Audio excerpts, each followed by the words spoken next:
The golden wheat swayed in silence beneath a sky washed in silver moonlight, when the first circle appeared overnight. Jonathan Reed said, "This is no prank. The edges are perfect, too precise for men with boards." The villagers whispered of hoaxes, but none dared step closer, for the field carried a stillness unnatural to their ears. A pattern vast and intricate stretched wider than the eye could follow, carved into the earth as though guided by unseen hands. Dr. Emily Carter said, "Mathematics is buried here, encoded in the symmetry." Jonathan's pulse raced as he traced the lines, his breath shallow, each step pulling him deeper into awe. The night's air hung heavy, thick with mystery, as if the sky itself had descended upon the soil to leave its message behind.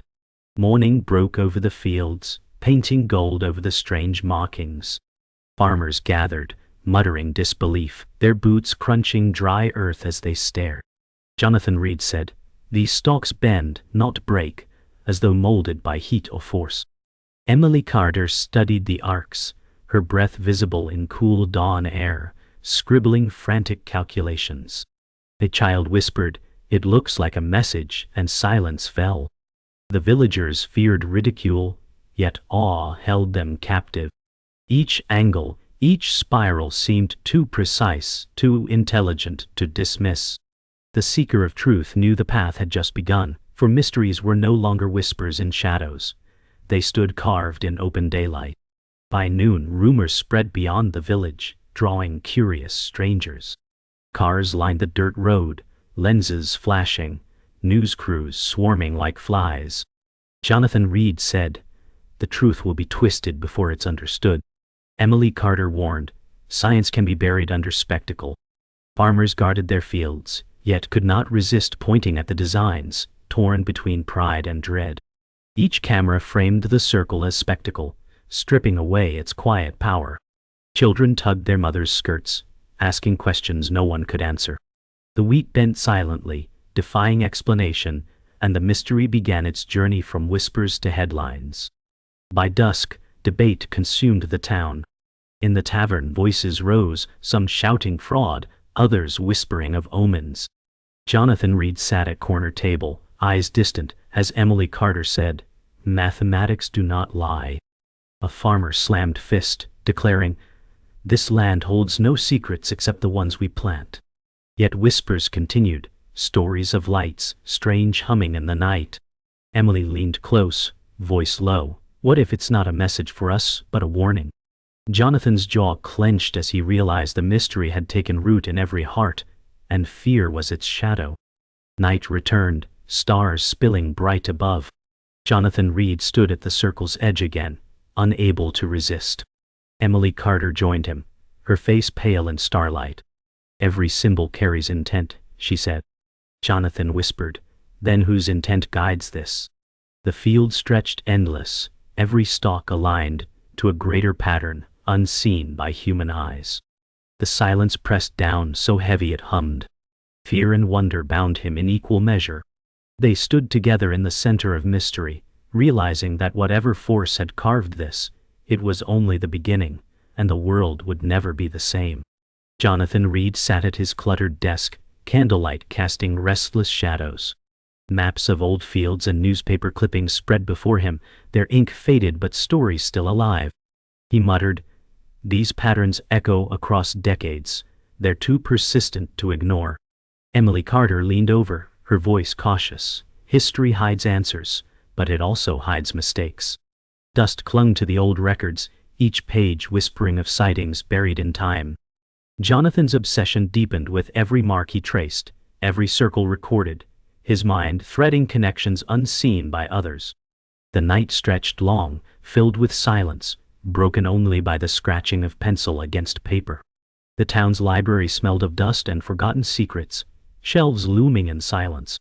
Jonathan flipped fragile pages of ancient records, while Emily whispered, "Some things are hidden because they are too dangerous."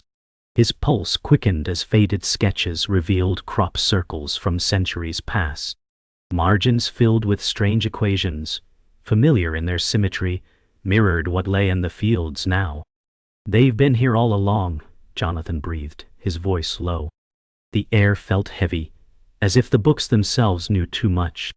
Emily's hand trembled over a page, her rational mind unraveling under the weight of undeniable patterns. Emily Carter walked the edge of another circle discovered on the outskirts, its spirals freshly carved into the earth. Farmers argued nearby, some calling it divine, others crying fraud. Emily said, "Look at the angles, Jonathan. No human hand bends wheat this way." Jonathan's boots sank into damp soil as he measured distances with trembling precision. Villagers crowded, murmuring like a restless sea, fear and wonder mingling in their eyes. The pattern mirrored an ancient symbol from his notes, proof of something deliberate, intelligent. Jonathan's breath caught. Each line in the soil felt like an echo from another world. At dusk, Jonathan found the reluctant ally, Professor Alan Hughes, leaning on his cane outside the university gates. Alan said, "Some knowledge is a burden, Jonathan. Let it rest." His lined face spoke of secrets carried too long. Jonathan pressed, "But these designs match your old research." Emily watched in silence, sensing the man's fear more than his words. Alan's eyes flickered with memories he refused to share, yet the tremor in his voice betrayed truth. He warned, "Keep digging, and you'll wake what should remain buried." The shadows deepened as the gates closed, the air colder with his refusal. That night, Jonathan lay awake in his study, mind racing with symbols, voices, and warnings. Emily's voice echoed in memory. What if the truth is too heavy? Yet the whisper of the fields haunted him, carrying a rhythm only he could hear. Maps, notes, and photographs covered every inch of wall, threads of red string tying past to present. He stared into the patterns until they seemed to move, spirals alive with hidden meaning. Jonathan whispered to himself, "I can't stop. Not now." Beyond the window, the wind bent the wheat again, as if the earth itself agreed. The town square brimmed with noise as the keeper of secrets, Dr. Malcolm Graves, stood before the crowd with practiced calm. His polished voice cut through. "These markings are nothing but human trickery, clever art designed to fool the gullible." Jonathan Reed clenched his fists at the edge of the gathering, his jaw tight as he muttered, "He wants them blind." Emily Carter whispered back, "He has influenced Jonathan and people follow power." Villagers nodded uneasily, some relieved, others skeptical, as Graves carried himself like a man with certainty carved into his very stance. Jonathan saw only a mask, smooth and perfect, yet hiding rot beneath. Every word felt rehearsed, and the weight of his authority threatened to crush the fragile truth before it could rise. After the speech, Jonathan cornered Graves in the alley, shadows stretching long across brick walls. "Why discredit what you know is real?" Jonathan demanded, eyes blazing. Graves smirked. "Truth is a dangerous luxury, and control demands sacrifice." Emily stood behind Jonathan, watching every flicker of the man's composed face. The keeper's words dripped with calculated calm, every syllable sharpened to wound without leaving visible marks. "People need order, not fantasies," he said. Jonathan spat back. "It's not fantasy when the earth itself speaks." For a heartbeat, Graves' eyes flashed with something darker, fear or recognition, but his mask quickly sealed again, leaving Jonathan with more questions than answers. The hidden enemy revealed himself slowly, cloaked in charm. David Kane, a journalist, approached Jonathan with a friendly smile. "I believe you," he said, voice warm. "Let me help tell your story." Jonathan hesitated but saw in David's eyes the reflection of shared purpose. Emily warned softly, "Trust must be earned." Yet Kane's questions were precise, his presence soothing, weaving the illusion of allyship. He lingered in the tavern that evening, pen scribbling notes while his laughter disarmed suspicions. Jonathan said at last, "Someone who sees what others deny." But beneath the easy words and ink-stained paper, a plan brewed, a hidden loyalty to silence the truth, not spread it. The tragic figure emerged in the whispers of Mary Collins, a widow whose husband vanished years ago near a similar circle. Her eyes, tired yet haunted, met Jonathan's as she said, "He followed the lights, and I never saw him again." Jonathan listened in silence, his chest heavy with grief not his own. Emily placed a hand on Mary's arm, voice gentle, "Tell us what you remember." Mary recounted the night. Strange humming, a glow in the fields, and then emptiness where her husband once stood. Her voice cracked, pain etched into every word. Jonathan saw in her tragedy the key, a connection binding past to present, sorrow to mystery. Night thickened over the fields as Jonathan retraced the circles under starlight. Emily followed close, but every step felt heavier with the truth they uncovered. The designs were no longer just geometry, they pulsed with intent. David Kane lingered at a distance, notebook in hand, his eyes narrowing in calculation while Jonathan remained oblivious. "It's building to something," Jonathan whispered, his breath clouding in the cold air. Emily replied, "Then we need to be ready for what comes." The field held its silence, a living canvas etched by unseen hands. Above them, the stars seemed brighter, as though watching the story unfold below. Jonathan Reed's boots echoed against the stone steps as he descended into the university's forgotten archives, each step stirring a musty breath from centuries past. Emily Carter's flashlight beam cut through webs of dust, her voice a whisper. "This air feels like it hasn't been touched in decades." The room smelled of mildew and ink, iron drawers towering like coffins for the truth. Jonathan's hand trembled as he pulled one open, revealing files stamped with government insignias, their corners yellowed with age. He whispered, "They buried this deep, Emily, deeper than anyone dared to look." She crouched beside him, fingers brushing faded photographs of crop circles eerily identical to the ones haunting the present. Footsteps creaked above, faint but heavy, as though the silence itself warned them away. Jonathan felt his pulse drum in his throat, torn between instinct to flee and the intoxicating weight of discovery, pressing him deeper into the shadows. The parchment unfolded across the wooden table like a map of riddles, edges frayed by time, symbols etched with deliberate precision. Emily Carter leaned close, her breath shallow, whispering, "This isn't random, it's language." Jonathan Reed's eyes followed her finger as she traced spirals and lines converging into constellations. He said, "It's not just language, it's a design stitched across continents." Thunder cracked outside, rattling the glass, the storm lending gravity to their revelation.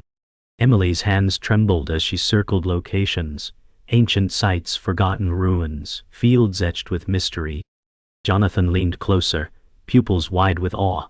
This has been unfolding for centuries, waiting for someone to read it. The storm's wind howled like a warning, rain pounding in rhythm against the walls.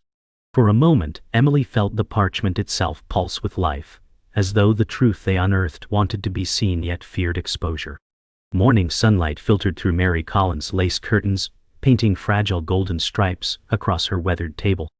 Jonathan Reed placed the parchment gently before her, his voice careful. "Do you recognize these?" Mary's hands shook as her eyes widened. "Yes." He drew these shapes before he vanished. Her words broke as she pulled a wooden box from beneath the table, its hinges creaking like a sigh from the past. Inside lay letters, sketches of circles, and notes describing lights humming over fields. Emily Carter touched one page, whispering, "He knew, long before the rest of us." Mary's tears fell onto the paper, smudging the ink, her grief as fresh as the day her husband disappeared. Jonathan's heart clenched, sorrow and purpose entwined. He said, "His tragedy is part of this pattern, and now it leads us closer to truth." Mary looked up, her eyes hollow but resolute, "Then find what he died chasing." The professor's study smelled of tobacco and old wood, the air heavy with unspoken regret. Jonathan Reed slammed the parchment onto Alan Hughes' desk, his voice sharp. "You studied this before. They threatened you into silence." Hughes' wrinkled hands trembled as he lowered his gaze. "Yes. I found proof. But proof destroys as much as it saves." His voice cracked with fear, the weight of decades pressing on every word. Emily Carter stepped forward, her eyes flashing. "The truth bleeds into the world whether we speak it or not." Hughes hesitated, then pulled a folder from beneath the desk, its cover stamped classified. He slid it across slowly, as if handing over a curse. Jonathan's fingers tightened around it, his pulse thundering. Hughes whispered, "Be careful. Knowledge has teeth." Emily placed a steadying hand on Jonathan's arm, her eyes fierce, and were prepared to be bitten. Jonathan's study became a battlefield of knowledge, walls drowning in papers, photographs and threads of red connecting mysteries across continents. Candlelight flickered violently as storm winds howled outside. Jonathan pinned another sheet, whispering, "They've been here, always watching." Emily Carter stood behind, arms folded, her face pale. "The more you uncover, the more dangerous it becomes," she warned. But Jonathan's eyes blazed with obsession, following the red strings as if they were veins of a hidden beast. "I can't stop now," he muttered, voice cracking under the weight. Emily approached slowly, her tone steady. "We've already lost so much. Don't let this truth consume you." Thunder roared, shaking the glass, as if the heavens themselves protested his relentless search. Jonathan stood unmoved, his silhouette swallowed by shadows and maps, the man now inseparable from the mystery itself. Jonathan Reed sat across from David Kane in the tavern, the journalist's smile too polished. "The world deserves this truth," Kane said, his pen scratching on paper. Emily Carter's eyes narrowed, watching his eagerness with unease. Jonathan felt a strange comfort, finally believed, yet the weight of suspicion lingered. Villagers whispered nearby, their gazes darting nervously. Kane leaned closer, voice smooth. "Trust me, I'll expose them all." Jonathan exhaled relief, unaware the words were laced with deceit. Emily whispered, "Be careful, Jonathan. Allies sometimes wear masks." The circle of trust began to crack, shadows stretching between friends and foes. Later that night, Jonathan discovered inconsistencies in Kane's notes. His brows furrowed as he whispered, "He's twisting it." Emily stood behind him, her voice sharp, "He's not here to help us." The words echoed like a verdict. Jonathan's stomach churned, betrayal bleeding into realization. He saw Kane's stories framed for spectacle, not truth, each line designed to discredit. Anger surged as Jonathan slammed fist onto the desk.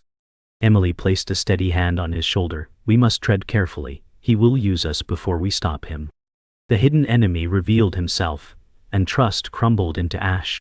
Jonathan sought out Professor Hughes for clarity, but instead found hesitation cloaked in silence. "Tell me what you know," Jonathan demanded, his voice shaking with urgency. Hughes sighed, his weary eyes fixed on the floor. "Some truths are not meant to be unearthed." Emily interjected firmly, "You've carried this burden too long." Hughes looked up, guilt heavy in his gaze, and slid another hidden file across the desk. Inside lay proof of suppressed reports, signed by names Jonathan recognized. His chest tightened, betrayal spreading deeper, realizing allies had always been part of the silence. The circle of secrecy closed in. The betrayer revealed himself one stormy evening. An old friend from Jonathan's past, Richard Hale, emerged from shadows. "I warned you to stop," Richard said, voice edged with regret. Jonathan's face hardened. "You knew, and said nothing." Rain hammered the windows as silence deepened between them. Richard's eyes burned with conflict, torn between loyalty and fear. Emily's voice cut through, "You betrayed him when he needed you most." Jonathan's heart sank, grief mixing with rage, the sting of betrayal cutting deeper than any enemy's blade. Richard looked away, shame written across his face, yet no apology could mend the fracture. Jonathan sat in silence after Richard's departure, the weight of betrayal pressing heavy. Emily whispered, "Painful truths are part of this journey." His eyes burned as he stared at the maps, the threads now tangled like broken trust. "Even those closest can wound deepest," he muttered. Beyond the walls, the storm raged, lightning flashing across the fields where the circles lay. Emily placed a hand on his arm, steady but firm. "We move forward, Jonathan. The truth is still waiting." His chest heaved with sorrow, yet resolve hardened again. Betrayal had scarred him, but it would not break him. Jonathan Reed stormed into the town hall, documents clutched tight, his voice cutting through the murmurs. "They've lied to us for years," he shouted, spreading evidence across the table. Dr. Malcolm Graves stood calm, his silver hair glowing under the lamps, voice steady as stone. "Conspiracy thrives in desperation," he said, dismissing the truth with ease. Emily Carter's voice rose sharp, These signatures prove the cover-up. Villagers shifted uneasily, torn between power and revelation. Jonathan's heart pounded, fury surging, while Graves smiled faintly. The mask of a man who believed control would always win. Yet the cracks in his facade had begun to show.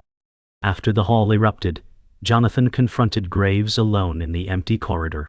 His breath ragged, he growled, "You knew the truth and buried it."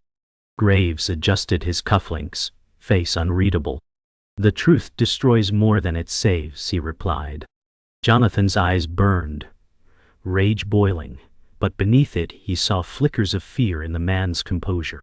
Emily appeared at his side, whispering, "He's losing ground." Graves leaned close, his tone venomous. "You're meddling in matters beyond your reach."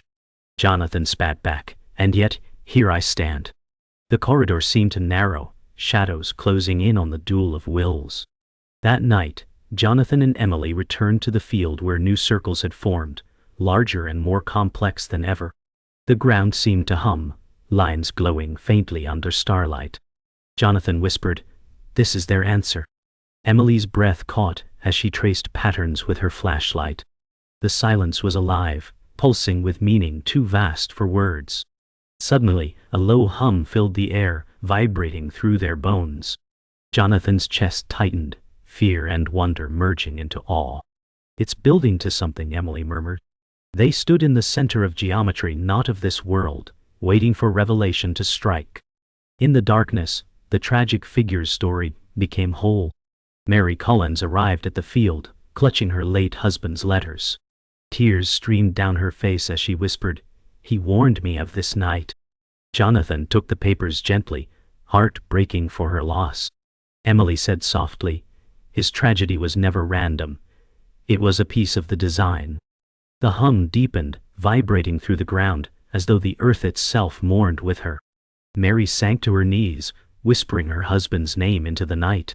Jonathan's eyes burned as he realized the human cost of every secret kept. As the hum reached a crescendo, Jonathan raised his voice against the night. "Enough lies, enough silence. The truth is here, undeniable." Emily stood beside him, face pale but resolute. Dr. Graves appeared at the field's edge, his calm finally broken, shouting, "You don't understand what danger you're calling." Lightning flashed overhead, the circle glowing brighter, symbols alive with movement.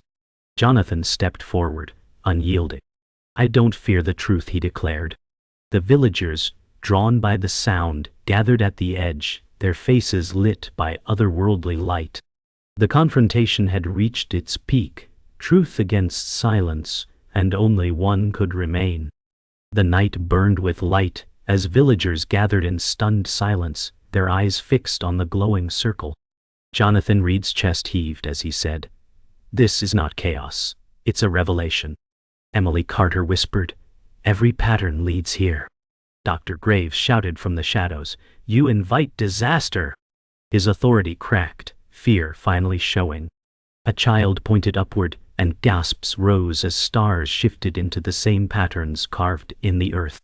The villagers trembled, realization dawning that the circles were not mere signs but messages woven between heaven and soil. Awe swept through the field, silencing all doubt. Jonathan stepped forward, voice carrying across the hushed crowd. "These circles are not warnings. They are conversations, written across our world." Emily added, "I've been speaking for centuries, but no one dared to listen." Graves snarled, "You're fools. This knowledge will consume us." His words rang hollow against the brilliance above. The villagers leaned closer, hope flickering in their eyes. Jonathan raised his arms to the sky, whispering, "We are not alone, and we never were." The truth had outgrown secrecy, etched now into both soil and stars, undeniable to even the staunchest deniers. Suddenly, the humming intensified, vibrating through the soil as the circle shifted like a living thing. Emily gasped, "It's responding to us." Symbols glowed brighter, forming new shapes, a message unfolding in real time. Jonathan's voice broke, "It's alive. It hears us." The villagers recoiled, some falling to their knees in prayer. Graves, face pale, muttered, "You've doomed us all." Yet the field pulsed with rhythm, not of menace but communion. Emily gripped Jonathan's arm, whispering, "We are part of something greater than we ever dreamed." Fear and wonder fused into a single moment of revelation. From the circle's center, a beam of light erupted skyward, linking earth and stars. Jonathan whispered, "This is their voice." Emily's face glowed with tears, her voice trembling. It was never about fear, it was always about connection. The villagers clutched one another, caught between terror and awe. Graves fell silent, his defiance drowned in the brilliance. Jonathan's chest swelled with both dread and peace, knowing the truth was no longer his alone. The revelation belonged to everyone, written in light, undeniable, and eternal. In that moment, humanity stood not small, but seen. As the light faded, silence washed over the field, broken only by Jonathan's steady voice. "The truth is no longer hidden," he said. Emily breathed. "It changes everything." Villagers began to weep, laugh, or kneel, each transformed in their own way. Graves turned away, broken, his power shattered. Jonathan stared into the night sky, stars burning brighter than ever, his heart heavy yet resolute. He knew the cost of this journey, the betrayals and losses carved deep into him. Yet the truth had finally been freed, no longer a burden, but a beacon for all. The world would never be the same.